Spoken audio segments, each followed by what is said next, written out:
अब राजा हरिश्चंद्र की कहानी अगर मैं आपको बताऊँ, राजा हरिश्चंद्र एक ऐसे राजा था जिनको जाना जाता था सत्य के राह पे चलने वाला, धर्म का पालन करने वाला। उनके राज्य में ऐसा कोई नहीं था जो नाखुश था, जो दुखी था। विश्वामित्र करके एक ऋषि थे। उन्होंने दक्षिणा में राजा से पूरा राज्य माँग लिया।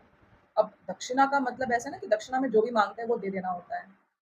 तो और राजा हरिश्चंद्र जाने जाते थे उनके दान के लिए। मतलब ऐसा दान करते थे ना कि लोग कहते थे कि ऐसा दान ना कभी किसी ने किया है, ना कोई ऐसा दान कभी करेगा या कर पाएगा। रास्ते पे आ गए अपने बेटे और अपनी पत्नी के साथ। पत्नी दासी बन गई एक ब्राह्मण के घर पे क्योंकि बच्चा भूखा है, कुछ राजा को काम नहीं मिल रहा था। अब राजा काम ढूँढ रहे हैं, उनको काम ही नहीं मिल रहा है। तो अंत में एक चंडाल के यहाँ पे उन्होंने काम किया। चंडाल ने राजा से कि मैं काम तो दे दूँगा बट ये याद रखना कि शव को जलाने के पहले पैसे लेने हैं। तो राजा कहते हैं ठीक है।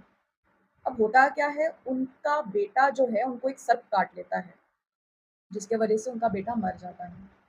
और जो माँ है वो बेटे के शव को लेके जब शमशान में आती है, वो देखती है कि पति सामने खड़े हैं राजा हरिश्चंद्र। तो राजा हरिश्चंद्र दुःख व्यक्त किए बिना ही पैसे माँगते हैं, बिना मतलब no emotions.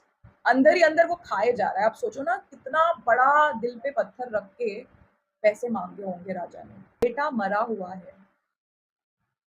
So it's a story where you have to rise above your emotions. मतलब कितने हाई एक पेडेस्टल पे राजा ने धर्म को रखा हुआ है। धर्म एक फर्स्ट प्रायोरिटी हो गया एक तरीके से। और दूसरी चीज़ ये है ना सीखने को हमें मिलता है कि कर्म एक ऐसी चीज़ है, राजा हरिश्चंद्र को तक नहीं छोड़ा तो कर्म आपको काटना ही है।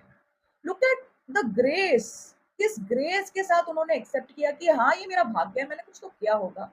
अब मेरे धर्म का पालन तो मुझे करना है, चाहे जो भी